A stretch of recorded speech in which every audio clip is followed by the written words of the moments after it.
Hi, I am Shekhar Khanijo and you are watching me on Awesome TV. आँखें काजल जुल्फों के बादल कोई नजारा तुमसे प्यारा नहीं है।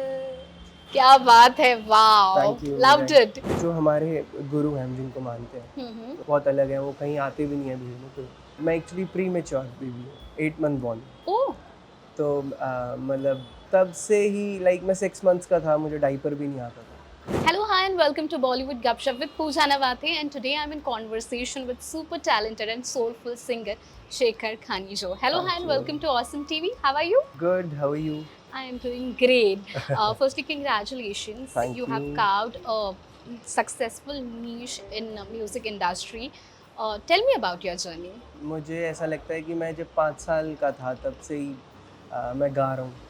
और 5 इयर्स ही मेरा एक ही ड्रीम था कि मुझे सिंगर बनना है और मुझे डैड का बिज़नेस नहीं करना है। तो ऐसा था, मैं उनको भी हमेशा बोलता था कि मुझे मुझे कुछ अलग ही करना है, मुझे सिंगर बनना है। तो उन्होंने बहुत सपोर्ट किया लाइफ में और आज भी मतलब उनको ऐसा लगता है कि अगर मैं कुछ होते हैं ना पेरेंट्स और बिल्कुल। मेरे ब्रदर, उन्होंने मुझे इतना सपोर्ट किया है हर चीज़ में। मतलब वो हमेशा मेरे हाथ पकड़ के खड़े हैं कि बीच में कुछ ऐसा हुआ भी, वो चलो मैं आगे बताता हूँ आपको। बिल्कुल। तो वहाँ से एक जर्नी शुरू हुई। तो मेरे डैड, मेरा 5th बर्थडे था तो डैड मेरे लिए पियानो लेके आए बॉम्बे से, यहीं से।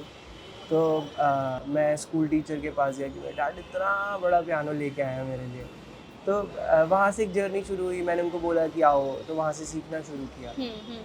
तो वो सीखा तो फिर मैं परफॉर्मेंस कई जगह परफॉर्म भी किया, तो लोगों ने बहुत प्यार किया। मुझे लगा कि ठीक है यार, अच्छा है। मतलब उस एज में किसी को नहीं पता होता क्या बनना है बिल्कुल। क्या नहीं बनना है। लेकिन मेरा फिक्स था, मैं बचपन से ही सोचा हुआ था कि मुझे सिंगर ही बनना है। पर कितनी अच्छी बात है ना कि आपके पापा ने वो चीज़ देखी जिसके लिए आप पैशनेट थे और बिल्कुल, आपके ड्रीम्स को सपोर्ट किया। बिल्कुल। क्योंकि कई दफ़ा ऐसे होता है, लोग सपने तो बहुत देखते हैं लेकिन घर से जो पहला सपोर्ट मिलना चाहिए वो उन्हें नहीं मिलता है। हुँ। इसके रिगार्डिंग क्या कहेंगे? उनको कैसे पता चल गया आप म्यूज़िक में दिलचस्पी रखते हैं? एक्चुअली लाइक जो हमारे गुरु हैं हम जिनको मानते हैं, हुँ। तो मतलब मैं उनके बारे में तो क्या ही बोलूँ। वो ऐसे नहीं है कि कहीं पे जी, बहुत अलग हैं, वो कहीं आते भी नहीं हैं भीड़ में। तो उन्होंने मैं एक्चुअली प्री मैच्योर बेबी हूँ, 8 मंथ बॉर्न। ओह! तो मतलब मैं आज इस ज़िंदगी में हूँ तो शायद उन्हीं की वजह से हूँ, ऐसा है। और मेरी मॉम भी, क्योंकि वो 8 मंथ उस टाइम पे 8 मंथ बेबी आज भी बहुत डिफ़िकल्ट है, तो उस टाइम पे तो बिल्कुल। ऑब्वियसली तब से ही लाइक मैं 6 मंथ्स का था, मुझे डायपर भी नहीं आता था। और ऐसा तो फिर मुझे मम्मा ने उनको बोला कि अब इसको दिया है तो कुछ करोगी। तो उन्होंने बोला कि तू टेंशन क्यों लेती है, पर्दे पे आएगा और दुनिया ऑटोग्राफ के लिए लाइनों में खड़ी है। वॉव! तो उस टाइम तो मतलब मेरे डैड को कि बिज़नेस फैमिली है, ऐसा क्या, कहाँ क्या होगा। लेकिन देखो वो जर्नी बनती गई 5 साल, वो पियानो आ गया, वहाँ से मैंने सीखना शुरू कर दिया। मेरे एक और टीचर हैं जो मैंने अपने होम टाउन में सीखा, हुँ। विश्वजीत सर। उन्होंने मुझे बहुत सिखाया और उन्होंने इतना प्यार किया मुझे, शायद अगर मैं बोलूँ कि उन्होंने अपने बेटे से भी मुझे ज़्यादा प्यार किया। So sweet. तो उन्होंने सिखाया। फिर जब कॉलेज के लिए मैं दिल्ली आया, मैंने क कॉलेज तो कहाँ ही 6 महीने में ड्रॉप आउट किया, क्योंकि बिल्कुल इंटरेस्ट नहीं था कॉलेज में, क्योंकि सिंगिंग में इंटरेस्ट आपने था। 6 महीने में कॉलेज ड्रॉप आउट किया। ड्रॉप आउट कर स्टिल दिया। You are having a successful career. मतलब अपने पैशन को फॉलो करना कितना इम्पोर्टेंट है। बिल्कुल, Indian parents, specially Indian society जो एजुकेशन को इम्पोर्टेंस देती है, देना भी चाहिए। एजुकेशन के बिल्कुल, खिलाफ हम कोई भी बात नहीं कर रहे हैं, बट पैशन को भी उतना ही इम्पोर्टेंस देना चाहिए जैसे आपको अपनी फैमिली से मिला। बिल्कुल। उनका तो एक ही था कि मेरा बचपन में कोई इंटरेस्ट नहीं था पढ़ने में। हम्म। मतलब मुझे या तो सिर्फ़ मुझे इन्हीं सब चीज़ों में इंटरेस्ट था बचपन से। तो मेरे मॉम-डैड, मेरे ब्रदर, सबने बहुत, मेरी पूरी फैमिली ने बहुत सपोर्ट किया मुझे। फिर मैं कॉलेज आया तो मैंने अपनी जो क्लासिकल मैंने सीखा उसको आगे बढ़ाया। तो वो मैंने पटियाला घराना उस्ताद जौहर अली खान साहब से मैंने सीखा music. Classical Indian classical music सीखा। तो उनसे मैंने 5 साल सीखा। फिर मैंने उसके बाद सोचा कि हाँ, अब मैं आके अपने गाने दम पे कुछ या कर सकता हो। कर सकता हूँ। या सीखने का मतलब ये नहीं होता, सीखने से अब आपको एक कॉन्फिडेंस आ जाता है। और सिंगिंग बहुत डिसिप्लिन भी डिमांड करता है। बिल्कुल। How disciplined are you? अब तो बहुत ही सब हिला-विला पड़ा है। बट हाँ, एक टाइम था, मैं अपना अगर मैं बताऊँ लॉकडाउन की बात बताऊँ तो मैं आपको, तो मैंने अपना गेट तक भी नहीं टपा और मैंने शायद उस टाइम पे 10-10 घंटे रियाज़ किया। 10-10 घंटे? हाँ जी, उस टाइम पे किया है। मतलब मुझे ऐसा लगता था कि वही मेरे लिए एक टाइम है, जिसमें मैंने अपने आप को बहुत ग्रो किया है। डिसिप्लिन के मामले में कहा कि रियाज़ करना बहुत ही ज़रूरी है, हुँ, बट उसके अलावा भी खाना-पीना, हुँ। इस सब में भी बहुत रिस्ट्रिक्शंस आ नहीं, जाते नहीं, हैं। मुझे आप क्या लगता कुछ है फ़ॉलो करते हैं एज़ अ सिंगर? नहीं, मैं ऐसा कुछ भी फ़ॉलो नहीं करता हूँ और सीरियसली इसमें कुछ भी ऐसा नहीं है, क्योंकि हमारे जो उस्ताद हैं जिन्होंने हमें सिखाया, उन्होंने हमेशा ऐसे बोला है कि बेटा जिस हिसाब से आप अपना गला बनाते जाओगे, उस हिसाब से वो मैनेज होता जाएगा। क्या बात है! मतलब आप रियाज़ करते जाओगे तो इन सब चीज़ों से फ़र्क भी नहीं पड़ेगा। शिखर, आपको याद है वो पहली बारी जब आपने स्टेज पर परफॉर्मेंस दी थी, ऑडियंस को फेस किया था, उस एक्सपीरियंस के बारे में बताइए। स्कूल के दौरान आई एम श्योर? हाँ, मैं आई थिंक मैं 6 या 7 इयर्स का था। मुझे याद नहीं है किस एज का था मैं। स्कूल में तो मैंने बहुत गाया, बट हम कहीं बाहर परफ़ॉर्म करने गए थे। अच्छा, मैंने वो स्टेट और ये सब जो कॉम्पिटिशन्स होते हैं, ये तो बहुत अच्छा। बहुत जीते हैं वहाँ पे। लेकिन वो एक जब फर्स्ट एक्सपीरियंस होता है ना कहीं बाहर, और शायद आई थिंक 15th अगस्त थी, हुँ, हुँ। है ना? तो मैंने वो कर चले हम फ़िदा जानो तन साथियों, वो गाया था उस टाइम पे, मुझे वॉव! याद है।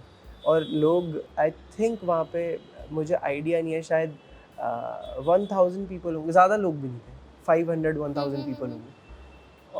मतलब एक-एक बंदे की आँखों में आँसू था, और सबने जैसे ही मैंने परफ़ॉर्मेंस ख़त्म की, तो मतलब लोगों ने स्टेज पे आके मुझे उठा लिया, ऐसा। तो वो एक मेरे लिए मतलब ऑब्वियसली मेरे लिए फर्स्ट एक्सपीरियंस था, और मैं सबसे ज़्यादा शॉक्ड उस बात से था कि मतलब मैंने ऐसा, क्योंकि बच्चे होते हैं ना उस टाइम, तो क्या ही पता होता है कि बिल्कुल। मैंने ऐसा क्या गा दिया कि सब रो रहे हैं, या क्या हो गया, मैंने कुछ गलत कर दिया। बट वो उनका खुशी इतनी थी कि वो फीलिंग आपको उस वक़्त तो समझ नहीं आई, लेकिन अब जब आप सक्सेसफुल बन गए हैं, जब फीडबैक्स मिलते हैं, जब रिव्यूज़ मिलते हैं, जब आपके फैन्स आपको सराहते हैं, तब क्या महसूस होता है? क्या डिफ़रेंस है अब? मतलब वो आई थिंक वो फीलिंग तब तो ऑब्वियसली आपने सही बोला कि समझ नहीं आई, बट आज जब उसके बारे में सोचता हूँ तो मुझे गूज़बम्प्स आ जाते हैं कि जेन्युइनली उस चीज़ के लिए हम आज भी तरसते हैं। क्या बात है, बिल्कुल। हाँ, हू हैज़ बीन योर इंस्पिरेशन? तो ऐसे तो बहुत बहुत सारे हैं, क्योंकि मेरा पूरा बचपन मोहम्मद रफ़ी, किशोर दा, लता जी और कुमार शानू, बहुत बहुत सारे आर्टिस्ट हैं। सोनू निगम, सोनू निगम को तो मैंने, उनको तो इतना सुना है, मतलब I think he is the most favourite singer, मतलब मुझे ऐसा पर्सनली लगता है। और फिर अब चाहे मैं अरिजीत सिंह बोलूँ, मैंने सबको बहुत सुना है, क्या बट बात मैं ऐसा बोलूँ कि फेवरेट सारे ही मेरे फेवरेट हैं, है! सारी फ़ेवरेट है। क्योंकि मुझे ऐसा लगता है जिनसे आपको कुछ सीखने को मिले, हुँ। क्योंकि वो अपने आप में ही एक म्यूज़िक की दुनिया है, और ये लेजेंडरी सिंगर्स हैं, हर ऑब्वियसली। किसी को उन्होंने इंस्पायर किया है। पर जब आप मुंबई आए थे, इनमें से किसी को भी आपने कॉन्टैक्ट करने की कोशिश की थी, कि अपना टैलेंट दिखाने की कोशिश की थी? कुछ ऐसे एक्सपीरियंसेस है आपके पास, नहीं, जो मैं आप शेयर अभी करना तक तो चाहेंगे? किसी से भी नहीं मिला हूँ, क्योंकि मुझे ऐसा लगता है कि मैं उनसे तब मिलूँ कि जब जेन्युइनली मुझे ऐसा लगे कि हाँ, मैं इन लोगों के आगे खड़ा हो सकता हूँ। क्या चैलेंजेस फेस करते हो आप, जब आप बॉलीवुड इंडस्ट्री से बिलॉन्ग नहीं करते हो, लेकिन एक आप अपनी छाप छोड़ देना चाहते हो? जेन्युइनली बताऊँ तो मेरे साथ बीच में कुछ ऐसा हुआ, हुँ, बहुत चीज़ें हुँ। हुई जिसकी वजह से मैं 1 साल बिल्कुल काम नहीं कर पाया। मैंने कोई गाना नहीं बनाया, मैं बहुत डिप्रेस हो गया था कि मतलब जेन्युइनली ऐसे लोग होते हैं। क्या क्या हुआ था? मतलब वो तो चलो एक ऐसा है कि ऑन कैमरा नहीं बता सकते? नहीं, नहीं ऐसा भी कुछ नहीं है, ऐसा कुछ इसमें, बस मैं ऐसा कहता हूँ कि जब लोग आपको ऐसा भाई, भाई, भाई करके हुँ, सपोर्ट करते हैं हुँ। ना, और ये मेरे साथ आई थिंक जब मेरे 2 गाने रिलीज़ हुए उसके बाद हुआ। अखियाँ करण कुंद्रा वाला गाना हुआ, उसमें मतलब बहुत कुछ, मैं किसी आर्टिस्ट के बारे में नहीं बोल रहा, जो हुँ, पीछे की टीम होती है, उसके बारे में। मतलब किसी ने मेरे साथ ऐसा बुरा नहीं किया, बट कुछ चीज़ें होती है ना कि आप दूसरे बंदे को पागल समझते हो, या आप हुँ। उनको लगता है कि हाँ ठीक है यार, आया चल हो जाएगा ऐसा। तो आपने अगर अपने 100% एफर्ट्स दिए हैं, चाहे मैं कहता हूँ वो बात मनी की हो, मेहनत की हो, करेक्ट। कुछ भी हो, और आपने उनको अपना 100% दिया, लेकिन वो सिर्फ 20% करे उस चीज़ का, बुरा तो वो लगता है। चीज़ एक, क्योंकि ऐसा था कि उस गाने से बहुत ज़्यादा उम्मीद थी मुझे, और उस गाने को बहुत ज़्यादा व्यूज़ भी मिले ना। मैं यही कहना चाह हुँ, रहा हूँ कि 20% में उसको इतना प्यार मिला, अगर वो उस टाइम पे 100% चाहे वो प्रमोशन वाइज होता या वो ढंग तो से और प्यार सपोर्ट मिलता। होता, तो वो आज गाना कहीं और ही होता।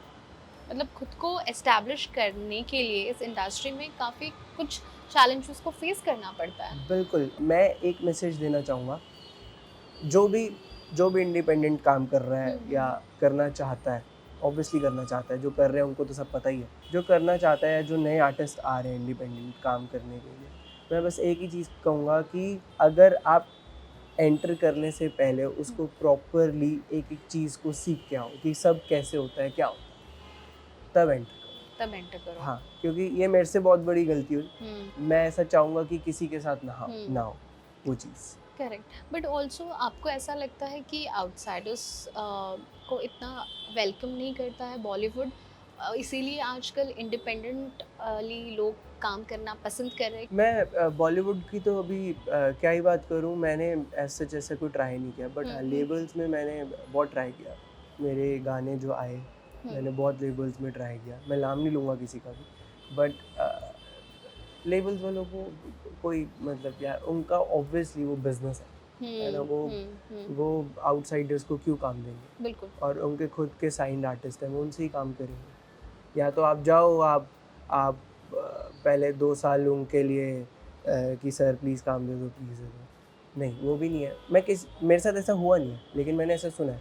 ओके। बट मैंने भी बहुत करने की कोशिश की कि किसी लेबल से मैं अप्रोच करूँ, बट नहीं हो पाया। बिल्कुल। सबने मना कर दिया कि गाना अच्छा नहीं है या सब, क्योंकि और क्या बोलेंगे वो, है ना? बिल्कुल। तो फिर मुझे लगा कि नहीं यार, मुझे इंडिपेंडेंट ही काम करना है और मैं ऐसा काम करूँगा कि आने वाले टाइम में ये सब लोग अपने आप ही आ क्या बात है, बट आपने जो इंडिपेंडेंटली प्रोजेक्ट्स किए वो काफ़ी हिट रहे, हिट या साबित हुए, और काफ़ी रिनाउंड एक्टर्स के साथ बिल्कुल। आपने ये म्यूज़िक एल्बम्स बनाए।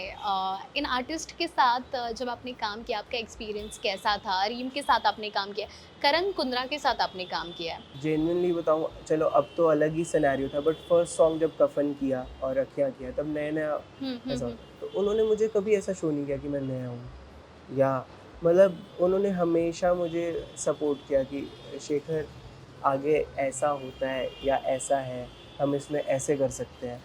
तो दोनों ही गानों में मुझे बहुत अच्छा एक्सपीरियंस मिला और मुझे जेन्युइनली उस टाइम पे लगा था कि यार सब ऐसे ही बोलते हैं, बहुत अच्छे लोग हैं इंडस्ट्री में। आने क्योंकि वाले प्रोजेक्ट्स क्या है? हाँ, आने वाले प्रोजेक्ट्स ये हैं कि नेक्स्ट मंथ एल्बम आ रही है मेरी, जिसमें 6 गाने हैं। ओह वाह! सारे ही गाने डिफरेंट हैं, क्या बात सब है! डिफरेंट जॉनर में गाने हैं। और जो एल्बम का नाम है, वो है जाने मन शराब। जाने मन शराब। उसमें बेसिकली थीम क्या है कि लोग शराब को अच्छा नहीं समझते हैं ना, हम्म। बट हमने दिखाया कि नहीं, वो अगर लिमिट्स में हो तो बहुत अच्छी ओह माय गॉड! है ना, बहुत अच्छी है। Party songs. और बेसिकली उसमें एक ही चीज़ है कि शराब पे सबने या तो आइटम सॉन्ग बनाए बिल्कुल, बिल्कुल। या फिर किसी कोई लड़की छोड़ गई या कोई हुँ। लड़का छोड़ गया तो वैसे बने, बट ये बहुत देवदास बन गए। देवदास टाइप, बट इसमें बहुत ही डिफरेंट है। इसमें हमने शराब को ही जाने मन बोला कि वो ही मेरी दुनिया है, बाकी लड़की लोग सब मेरे लिए कोई मैटर नहीं करते, मेरे लिए ये मैटर बस शराब बदनाम है ना? चलो, looking forward to it, but अभी रिसेंटली जो एल्बम रिलीज़ हुआ है आपका, उसके बारे में क्या कहेंगे? और एक लाइन अगर आप गुनगुना बिल्कुल, दें। तो मैं पहले सुनाई देता हूँ, बिल्कुल। उसके बाद फिर मैं डन। ये तुम हो या कोई है चांद गुजरा मेरी गली से, हाँ तुम हो खूबसूरत यारा हमारी हर शायरी से, चाहे सितारे पालूं मैं सारे, फिर भी रहेगी सिर्फ तेरी आरज़ू, आँखें काजल जुल्फों के बाद कोई नज़ारा तुमसे प्यारा नहीं है। क्या बात है! Wow! Thank you, loved thank. It. इसके बारे में बताइए। तो ये गाना एक्चुअली मैंने आपको बोला ना कि जब मैं बॉम्बे आया तो ये मेरा फर्स्ट सॉन्ग था जो हमने कंपोज किया, बनाया। तो कुछ गाने होते हैं ना आपकी लाइफ में जो आपको बहुत अच्छे लगते हैं, बिल्कुल। और आपकी जितनी भी प्लेलिस्ट होती है सबसे अच्छा गाना लगता है। अच्छा शेखर, ये बताइए, अगर किसी बॉलीवुड एक्टर को आपको अपनी आवाज़ लेंड करनी हो तो वो कौन सा बॉलीवुड एक्टर होगा? ऐसे तो बहुत सारे हैं जिनके लिए मैं प्लेबैक करना चाहता हूँ। मैं जेन्युइनली बताऊँ तो मेरा सपना ही प्लेबैक करना वाओ। है। इंडिपेंडेंट तो मुझे करना पड़ा, कुछ सिनेरियोज भी ऐसे हुए, और मैं फिर जेन्युइनली अब तो ऐसा लगता है कि हाँ यार, मेरा बहुत अच्छा डिसीजन था कि मैं इंडिपेंडेंटली आया काम करने। बट मेरा जो बचपन से सपना है वो प्लेबैक करना ओके, तो किसके लिए आप प्लेबैक सिंगर बनना पसंद करेंगे? है। रणबीर कपूर मुझे बहुत पसंद है। हाँ, रणबीर कपूर इज समवन जो सबसे बेस्ट लिप सिंक करते हैं। या is one of the best actor who. और शाहरुख खान से। शाहरुख खान। मतलब वो ऐसा लगता है जब वो लिपसिंग कर रहे होते हैं तो ऐसा सच में एक्चुअली लगता है कि यार लगता ये है खुद कि ही गाना गा रहे हैं। खुद ही गाना गा रहे हैं। वाह, wonderful. Much. It was simply awesome talking to you Shekhar. Wish you Thank all you. The best. जाने से पहले अपने फैंस और हमारे ऑसम दर्शकों से क्या कहना चाहेंगे? थैंक यू सो मच इतना इतना सपोर्ट करने के लिए, इतना प्यार करने के लिए। और ऐसे आगे बहुत सारे गाने आ रहे हैं जो ऑब्वियसली हमने बहुत दिल से बनाया है, बहुत मेहनत की है पूरी एल्बम पे, और मुझे 100% भरोसा है कि ऐसे ही आगे मुझे प्यार मिलता रहेगा। बिल्कुल। और ज़रूर हम आगे इंटरव्यू करेंगे, बिल्कुल है ना? करेंगे। और तो कुछ नए चैलेंजेस के साथ मैं लौट कर बिल्कुल, और आऊंगी। मैं नेक्स्ट टाइम प्रिपेयर्ड होकर प्रिपेयर आएंगे होके और आऊंगा, ज़्यादा। है ना? थैंक यू सो मच, हमें आपसे बात करके काफ़ी अच्छा लगा, थैंक काफ़ी कुछ यू, सीखने मिला और लाइव गाने भी सुनने का मौका मिला। So thank you so much. Thank you, all the best. Thank you.